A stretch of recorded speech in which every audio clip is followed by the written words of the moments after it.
ভারত, শ্রীলঙ্কা, পাকিস্তান কিংবা ভিয়েতনামের মতো প্রতিবেশী ও সমকক্ষ দেশগুলোর জ্বালানি খাতে বেসরকারি অংশগ্রহণের মডেল এবং এ খাতে বৈশ্বিক চর্চা কি তা বিশ্লেষণ করে বাংলাদেশের উপযোগী মডেল খুঁজে বের করার উপর গুরুত্ব দিচ্ছেন বিশেষজ্ঞরা। তাদের মতে দেশের বৃহত্তর স্বার্থেই বেসরকারি উদ্যোগকে এই খাতে সম্পৃক্ত করা উচিত, আর তাহলে দ্রুত জ্বালানি সংকটের সমাধান হবে এবং সুফল পাবে সাধারণ মানুষ, চাঙ্গা হবে সামগ্রিক অর্থনীতি। জ্বালানি তেল আমদানি ও বিপণন কার্যক্রম বেসরকারি খাতে উন্মুক্ত হলে দেশের জ্বালানি নিরাপত্তা বাড়বে, খরচ কমবে বৈদেশিক মুদ্রার, এমনটি মনে করেন বিশেষজ্ঞরা। তাদের মতে আমদানি এবং বিপণনের পাশাপাশি অপরিশোধিত তেল শোধনাগার স্থাপনের সুযোগও থাকা উচিত বেসরকারি উদ্যোগের। দরকার হলে বিনিয়োগকারীদের উৎসাহিত করতে লজিস্টিক সহায়তা প্রদান করতে হবে সরকারকে। সময়ের সঙ্গে পাল্লা দিয়ে বাড়ছে দেশের অর্থনীতির আকার। বাস্তবতার বিবেচনায় গড়ে উঠেছে বিভিন্ন ছোট বড় শিল্প কারখানা। একই সঙ্গে বেড়ে চলেছে জ্বালানির চাহিদা। প্রশ্ন উঠেছে, এই ব্যাপক চাহিদার যোগান বাংলাদেশ পেট্রোলিয়াম কর্পোরেশন বা বিপিসির একার পক্ষে নিশ্চিত করা সম্ভব হচ্ছে কিনা।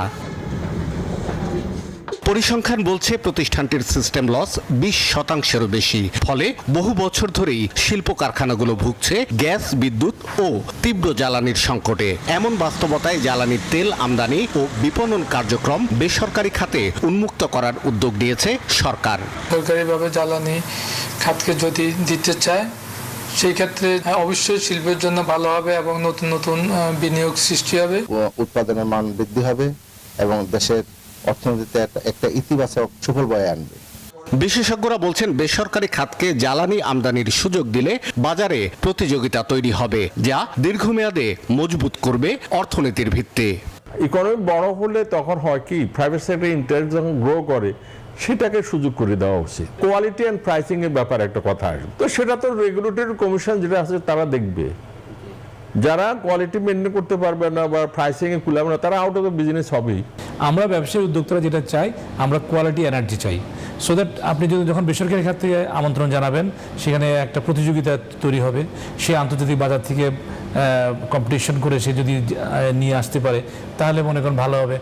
সংকট সমাধানে কেবল ইস্টার্ন রিফাইনারির ওপর নির্ভর করে থাকার পক্ষে নন বিশেষজ্ঞরা। যুক্তি হিসেবে বলছেন, প্রতিষ্ঠানটির সক্ষমতার অভাব আছে। এ কারণে মোট চাহিদার অর্ধেকেরও বেশি পরিশোধিত জ্বালানি তেল বাংলাদেশকে আমদানি করতে হচ্ছে চড়া দামে। খরচ হচ্ছে বিপুল বৈদেশিক মুদ্রা।